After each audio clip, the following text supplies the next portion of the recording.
కరోతి వాచాలం పంగుం లంఘయతే గిరిం యత్కృపాతమహం వందే పరమానంద సాగరం. ఓం సహనావతు సహనౌ భునక్తు సహ వీర్యం కరవావహై తేజస్వినావధీతమస్తు మా విద్విషావహై. ఓం శాంతి శాంతి శాంతి. గురువు గారి పాదాలకు నమస్కారం చేద్దామండి. జగద్గురు కృష్ణుని పాదాలకు నమస్కారం చేద్దామండి.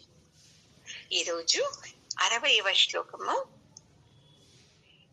యతతో హ్యపి కౌంతేయ పురుషస్య విపశ్చితః ఇంద్రియాణి ప్రమాతీని హరంతి ప్రసవం మనః. అర్జునుడు దుఃఖిస్తున్నాడు కదా, నేను ఇలాగ చేసేది యుద్ధము, నా తాత, నా గురువు, నా బంధువులు, వీళ్ళందరి మీద యుద్ధం చేసేదానికన్నా ఊరికే ఉండేది మేలు కదా.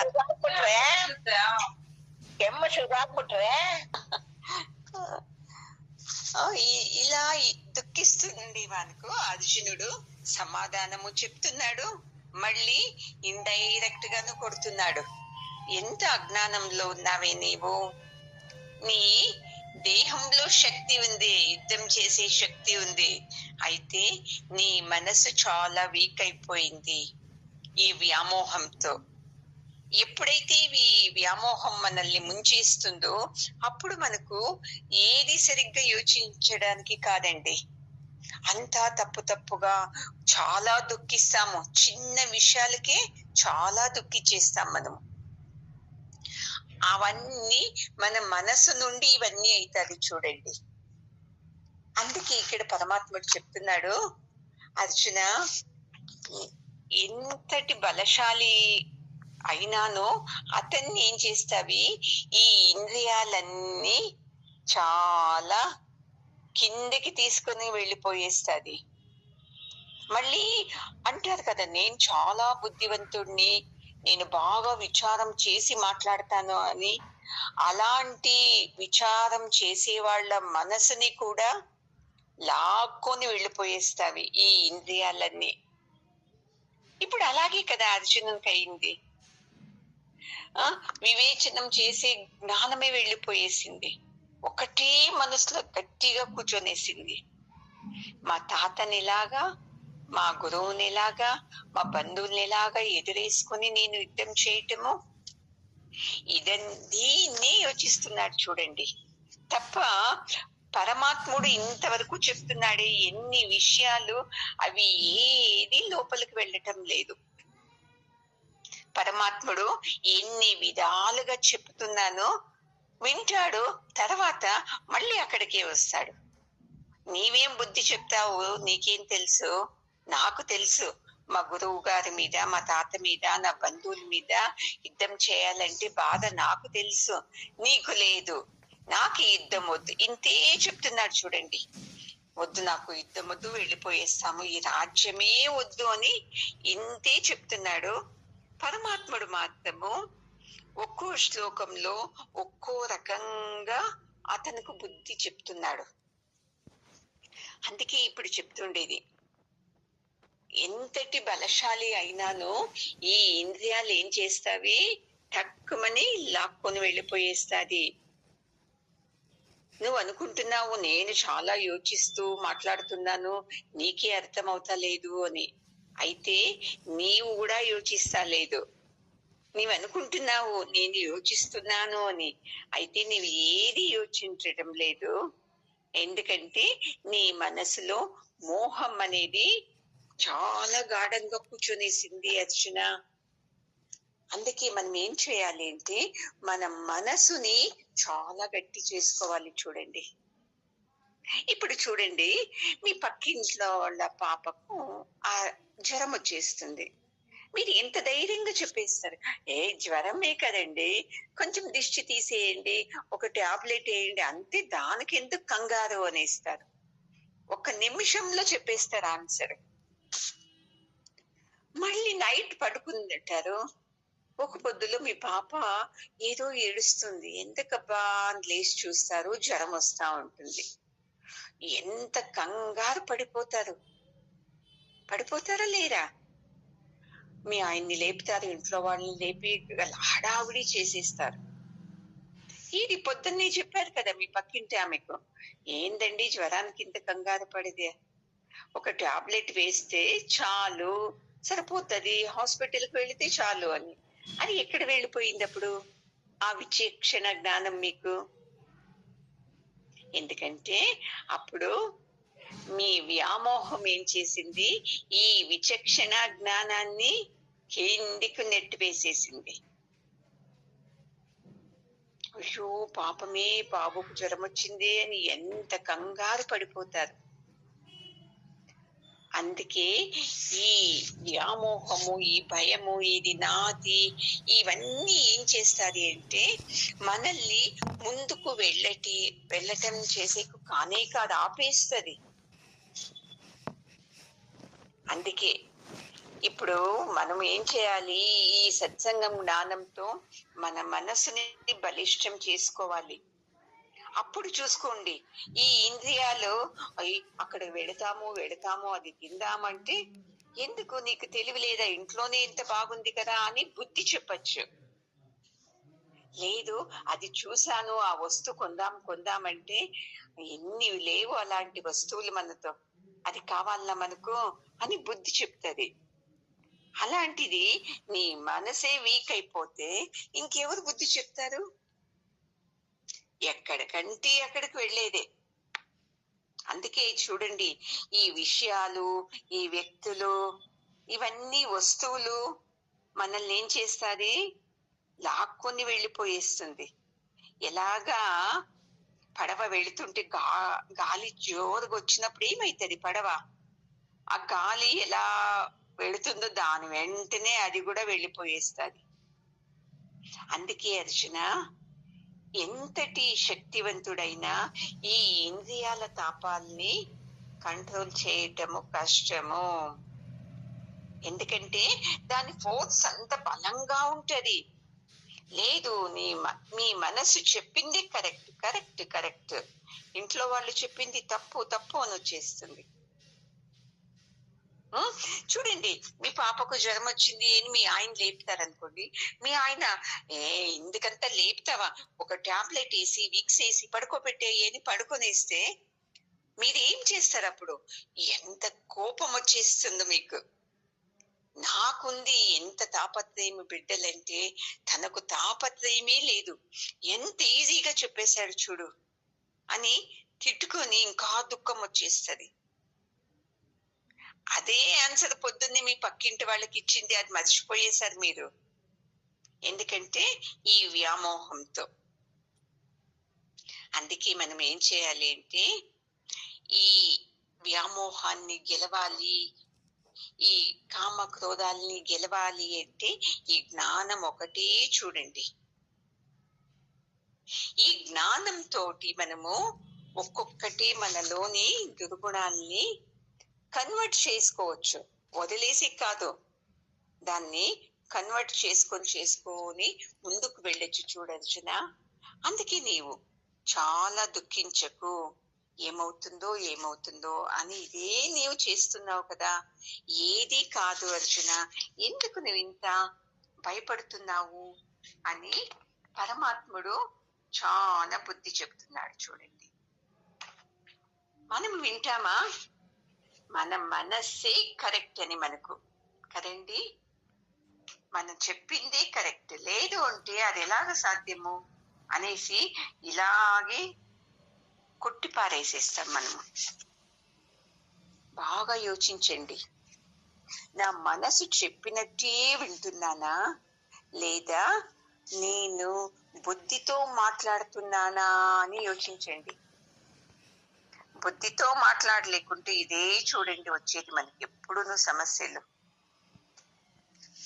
అందుకే పరమాత్ముడు బాగా చెప్తున్నాడు, బుద్ధి చూడు అర్జున, నీ మనసుని కంట్రోల్ చేసుకుని నేర్చుకోవాలి. లేదు అంటే నిన్ను ఇంకా దుఃఖంలోకి లాగేస్తుంది. నీకు ఇష్టమా ఈ దుఃఖము చెప్పు? ఎంత బాగా అడుగుతున్నాడు చూడండి. ఇష్టమా నీకు ఇది దుఃఖము? ఎవరికి ఇష్టమండి ఈ దుఃఖము? అయినా మనం ఏం చేస్తాము, సమయము సందర్భము వచ్చిన వెంటనే అర్జునుడు ఎలా పడిపోయాడో అలాగే మనము పడిపోయేస్తాము. పడిపోయేసి అయ్యో నాకే ఇలాగైంది, నేనేం తప్పు చేశాను అని అక్కడే మనము కొట్లాడుతూ ఉండేస్తాం కదండి. చూడండి, నేను ఏ విషయాల్లో చాలా కిందికి వచ్చేస్తాను అని మీకే తెలిసిపోతుంది కదా. నా ఇంట్లో వాళ్ళ విషయాల్లో నేను వ్యామోహంతో ఉన్నానా, నా విషయంలో వ్యామోహంతో ఉన్నానా అని యోచించండి. అప్పుడు మీ తప్పు మీకే తెలుస్తుంది. లేదు అంటే మన తప్పు ఎంతవరకు మనకు తెలీదు. మనకు ఈ కృష్ణ ప్రజ్ఞ ఉండాలి. చూడండి, సమస్తము ఆ కృష్ణుడే చేస్తుండేది, నేను నిమిత్తం అంతే. నేను అనుకున్నట్టు ఏదీ జరగదు. ఆ పరమాత్మ ఉన్నది ఏదో ఉంటది ఉద్దేశము, అలాగే జరుగుతుంది అని ఎవరు మన మనసంతా కృష్ణుని మీద నిలుపుతారో చూడండి, వాళ్ళు మాత్రము ఆనందంగా ఉండేకవుతుంది. ఎందుకంటే వాళ్ళు శరణాగతి ఉంటారు పరమాత్మనికి. పరమాత్మ, నీకు నేను శరణాగతి అయ్యాను, నాకేం కావాలో అవన్నీ నీవే చూసేది, ఇంకా నాకేది భయం లేదు అని వాళ్ళు అలా శరణాగతి అవుతారు. మనము నాది కరెక్ట్, నాకేం తెలివి లేదా, మా ఆయనకి తెలివి లేదు, మా అత్తకు తెలివి లేదు అని ఇలా మనము యోచిస్తున్నాము అని చెప్పాక మళ్ళీ చూస్తాడు పరమాత్ముడు అర్జునుని ముఖం. అర్జునునికి ఏంది ఇలా అంటాడు, నేనేం యోచించడం లేదా, నాకు విచారం లేదా, జ్ఞానం లేదా? జ్ఞానం ఉంది కదా, పరమాత్ముడు ఎందుకు ఇలా అంటున్నాడు? ఇంద్రియాలన్నీ ఈ తాపాలతోనే చెప్పినట్టు వినుకోకుండా వెళ్ళేది. అందుకే మనము మనసుని గట్టి చేసుకోవాలి అంటున్నాడు కదా, నేనేం చేశాను అని యోచిస్తూ ఉన్నప్పుడు పరమాత్ముడు చెప్తాడు, తాని సర్వాణి సంయమ్య యుక్త ఆసీత మత్పరః వశే హి యస్యేంద్రియాణి తస్య ప్రజ్ఞా ప్రతిష్ఠిత. చూడు అర్జున, నువ్వు అన్నావు కదా, జ్ఞానవంతుడు ఎలా నడుస్తాడు, స్థిత ప్రజ్ఞుడు ఎలా నడుస్తాడు, ఎలా మాట్లాడతాడు, ఎలా పారాడతాడు, ఎలా ఏదేదో అడిగావు కదా. చూడు ఎలా ఉంటాడు తెలుసా, తన ఇంద్రియాలన్నీ సంపూర్ణంగా తన కంట్రోల్లో పెట్టుకొని ఉంటాడు. మత్తు మళ్ళీ ఏం చేస్తాడు తెలుసా, తన బుద్ధిలో నన్నే నిలుపుకొని ఉంటాడు. పరమాత్ముడే సత్యము, అన్ని పరమాత్ముని అణతితో జరుగుతుంది అని. అలాంటి వాడు చూడప్ప, స్థిర బుద్ధి కలిగిన వాడు అర్జున. ఎంత బాగా చెప్పేసి చూడండి. మనకేవి మన ఇంద్రియాలను సంపూర్ణంగా మన నియంత్రణలో లేవు. పోనీ మన ప్రజ్ఞలో, మన బుద్ధిలో పరమాత్ముడు స్థిరంగా ఉన్నాడా? అదీనూ లేదు. చూడండి, రెండు క్వాలిటీలు లేదు మనకు పరమాత్ముడు చెప్పినటువంటిది. అయినాను అహంకారం ఎక్కువ. నేను అనుకున్నది చేసేస్తాను, నా నుండి అన్ని అయిపోతుంది, నేను లేకుంటే ఈ పని అయ్యేదే కాదు, నేను నిలబడిన దానికే చూడండి ఎంత తొందరగా అయిపోయేసింది. ఎన్ని మాట్లాడతాం కదండి, వింటాము సత్సంగం, అంతా పరమాత్మని అణతితో జరుగుతుంది, ఆజ్ఞతో జరుగుతుంది అని. అయితే మనసులో చేసేటప్పుడు నా నుండి జరుగుతా ఉంది, నేను నిలబడేందుకు అవుతుంది అని పరమాత్మని వదిలేసేస్తాము. నాలో ఈ ఇంద్రియాలు సంపూర్ణంగా నియంత్రించి నేను ఈ విచక్షణ జ్ఞానంతో ఉన్నాను అంటే ఆ పరమాత్మని కృప అనుకుంటామా మనము? ఈ పనులన్నీ ఇంత బాగా జరగాలి అంటే అది పరమాత్మని దయ కదా, నేను అనుకున్నట్టే జరిగింది పరమాత్మని కృప కదా అంటామా ఎప్పుడన్నా మనము? అందుకే పరమాత్ముడు చెప్తున్నాడు, ఎవరు ఈ యోగం నుండి, ధ్యానం నుండి, ధారణ నుండి, సమాధి నుండి తన ఇంద్రియాలన్నీ తన కంట్రోల్లో పెట్టుకుంటారో వాళ్ళు ఎప్పుడూ ఆనందంగా ఉంటారు. చూడండి, ఏది నీ జీవితం ఉద్దేశం అంటే ఇల్లు కట్టుకోవటము, పెళ్లి చేయటము, ఏదేదో చెప్పేస్తాము. నా జీవితం ఉద్దేశము ఈ ఇంద్రియాలన్నీ నిగ్రహించుకొని పరమాత్మని స్థిరంగా నాలో నిలుపుకోవాలి, ఇది రావాలి. చూడండి మనకు చేద్దాంలేండి, ఇంట్లో నా జవాబుదారీలు ఉంది కదండి, పిల్లలు పెళ్లి చేసేది, ఇల్లు కట్టేది, ఇవన్నీ అయిన తర్వాత నేనేం చేస్తాను, నా మనసుని పరమాత్మని మీద మళ్ళిస్తాను అని ఎంత ఈజీగా చెప్పేస్తారు చూడండి. తెలుగులో చెప్తారు కదండి, మొక్కగా వంగనిది మానై వంగుతుందా అని. ఇప్పుడే స్థిరంగా సత్సంగం వింటున్నప్పుడే వంగనిది మనసు, నీ ఇంట్లో సమస్యలు పరిష్కారమయ్యి నీ జవాబుదారీలన్నీ తీరేటప్పటికి ఎంత వయసు ఏంటుంది కదండి. పోనీ అప్పుడేం సమాధానంగా ఉంటామా? అప్పుడును మనవరాలకి అలాగుంది, మనవనికి ఇలాగుంది, అప్పుడు సమస్యలే. అప్పుడు నీ మనసుని పరమాత్మని మీదకి మళ్ళించేకి అవుతుందా అండి? మనం ఎంత బాగా చెప్పేస్తామో ఇవన్నీ మనము. నా మనసుని, నా జవాబుదారీలు తీరిపోని నా మనసంతా పరమాత్మని వైకే మళ్ళీ చేస్తాను, సత్సంగం వదలను. ఎంత బాగా చెప్పేస్తాం కదండి అని చెప్పి మళ్ళీ అర్జునుని ముఖం చూస్తాడు. అతనికి నచ్చదు ఇవన్నీ. ఎందుకు చెప్పండి? ఎవరైనా మనకు బుద్ధి చెప్తే వాళ్ళంటే మనకి ఇష్టం అవుతుందా? మనల్ని పొగిడే వాళ్ళు, మీరేమండి అలా చేస్తారు, ఎంత బాగా చేస్తారు, మీరుంటే పనులన్నీ బాగా జరుగుతుంది అన్న వాళ్ళంటే మనకు ప్రేమ ఎక్కువ, గౌరవం ఎక్కువ, వాళ్ళని బాగా ప్రేమతో పలకరిస్తాం. మన తప్పుల్ని చూపించి మనకు బుద్ధి చెప్పేవాళ్ళంటే మనం ఇష్టపడతామా అండి? పడము. ఏమి ఇలా చెప్తారు, నేనేమంత తెలివి లేని దాన్నా, వీళ్ళకి ఇంకా తెలివి లేదు అనేస్తాం. అలాగే అర్జునునికి ఇవన్నీ ఇష్టమవుతానే లేదు. నేను యుద్ధం చేయను అంటే ఏదేదో చెప్తున్నాడు కదా.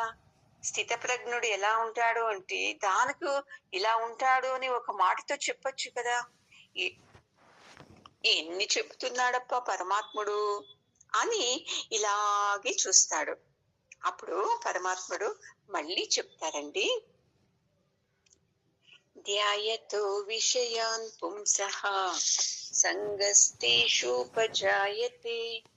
సంగాత్ సంజాయతే కామః కామాత్ క్రోధో బీజాయతే.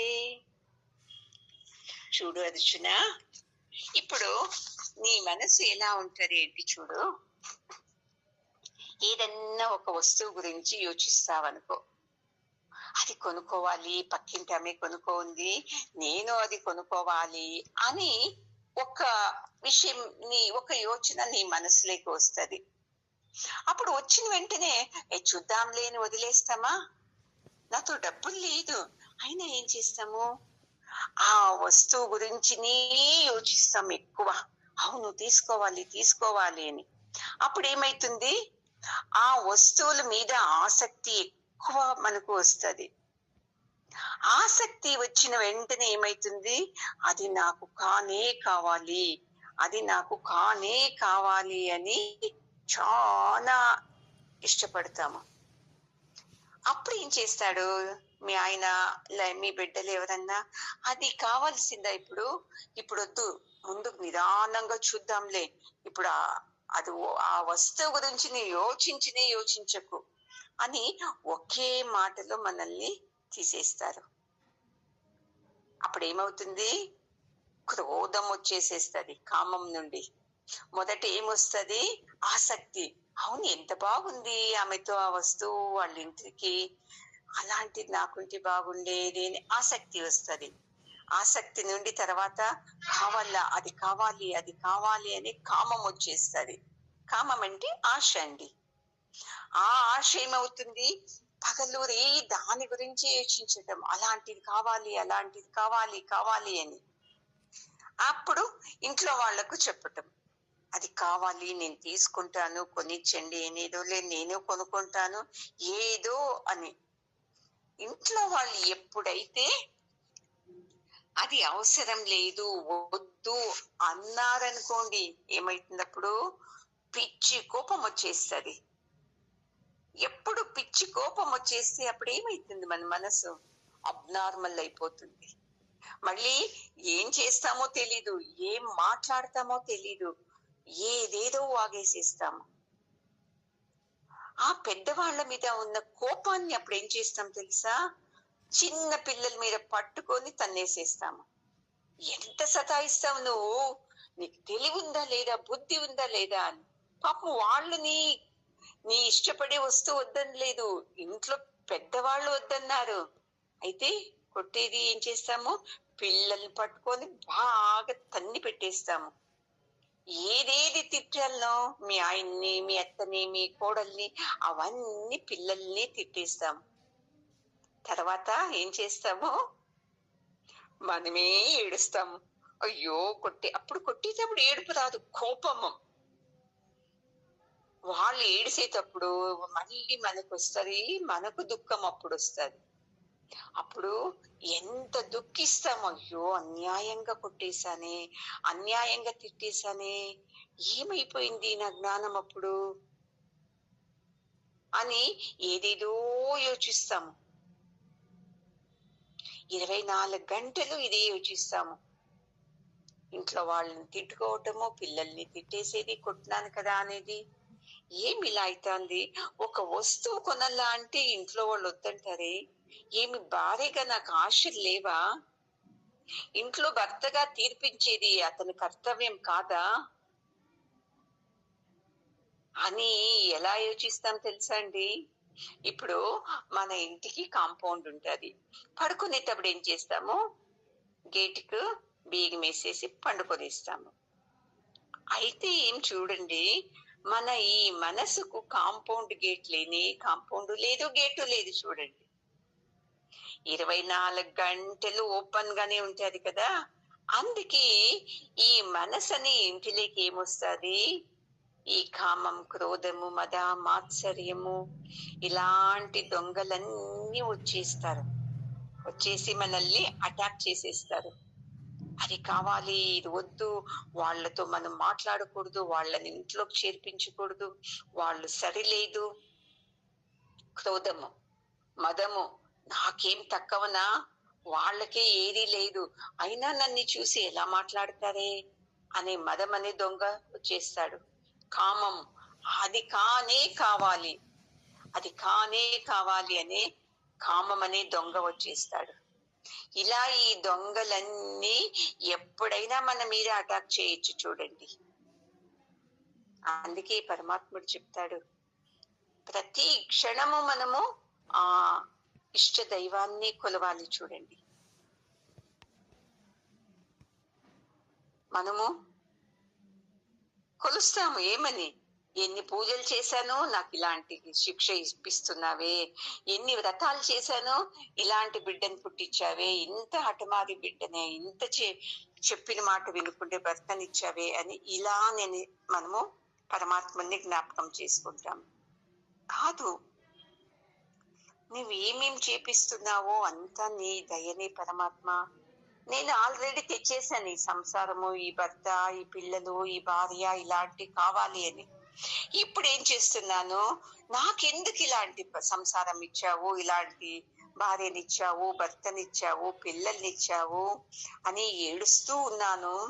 ఇది తప్పు పరమాత్మ. నా మనసు ఇలా కిందికి వెళ్లకుండా కాపాడు. సదా నా మనసు నీ మీదనే ఉండాలి, ఈ గుణం నాకివ్వు అని అడుగుతామా అండి మనము? లేదు. ఎప్పుడు పరమాత్మని స్మరిస్తూ ఉంటే సమస్యలు ఏదో ఒక విధంగా వస్తది, అలాగే వెళ్ళిపోతాదండి. మనకి ఇది తెలీదు. ఊరికే తిట్టుకోవడము, ఇంట్లో వాళ్ళని తిట్టుకోవడము, నీకు పూజ చేయను, నీకు పూలు పెట్టను, నాకు బుద్ధి తక్కువ, ఎన్ని తిట్టేస్తాం చూడండి. అది తప్పు. కృష్ణుని ఎప్పుడూ తలుచుకోవాలి చూడండి. అందుకే మా గురువు గారు చెప్పేవాళ్ళు, ఎవరు ఈ భగవద్గీత పాఠం వింటున్నారో, ఎవరు ఈ భగవద్గీతని పారాయణం చేస్తూ ఉంటారో, వాళ్ళ చుట్టూ ఎప్పుడూ పరమాత్ముడు ఉంటాడంట చూడండి. ఎంత ఆనందం అవుతుంది కదండి.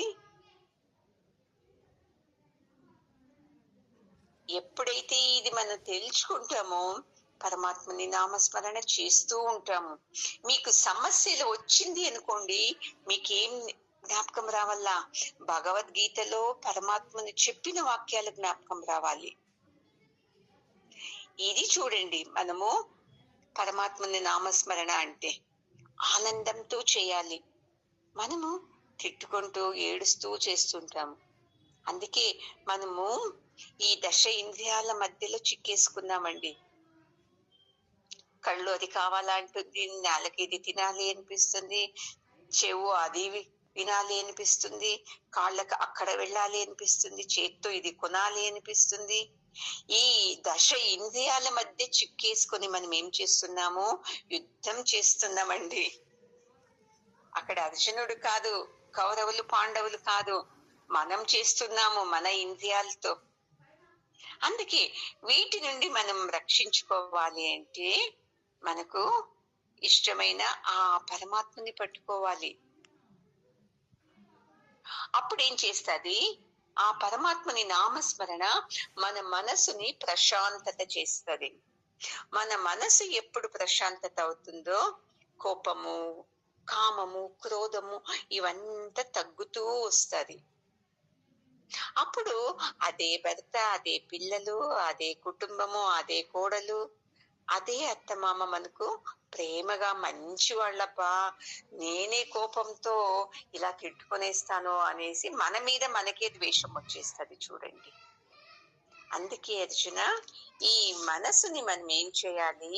ఈ ఇంద్రియాలన్నీ మన మనసుని హరించుకుని వెళ్ళకోకుండా మనము ఇంద్రియాలని కంట్రోల్ చేయాలి. మన లోపలికి మనం కంట్రోల్ చేసుకోవాలి.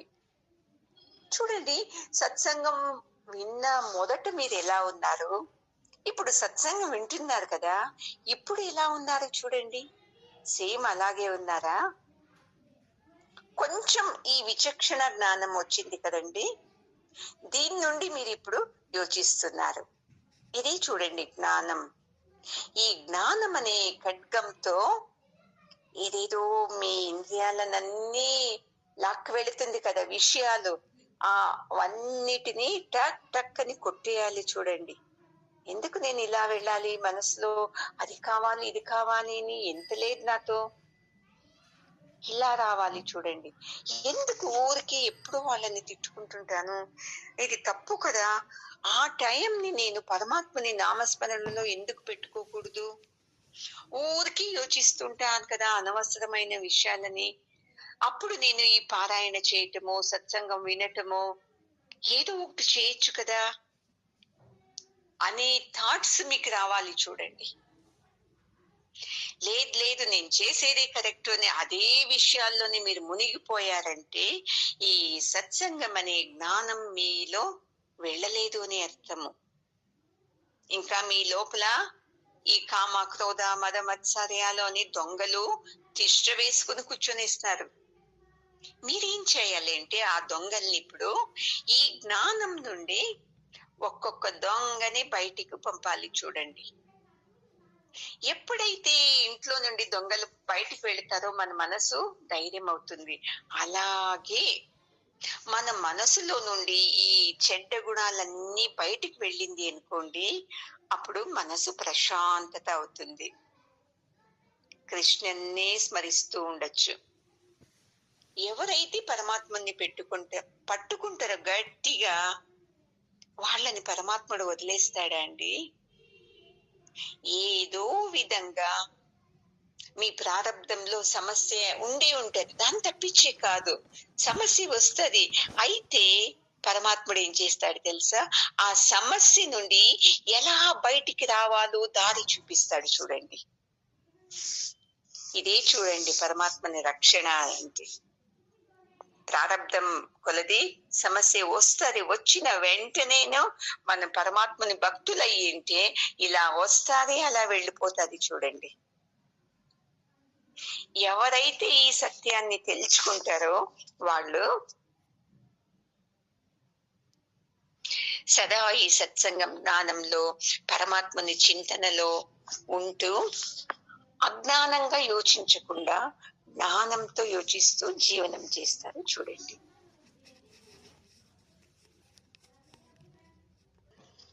ఓం పూర్ణమదః పూర్ణమిదం పూర్ణాత్ పూర్ణముదచ్యతే పూర్ణస్య పూర్ణమాదాయ పూర్ణమేవావశిష్యతే.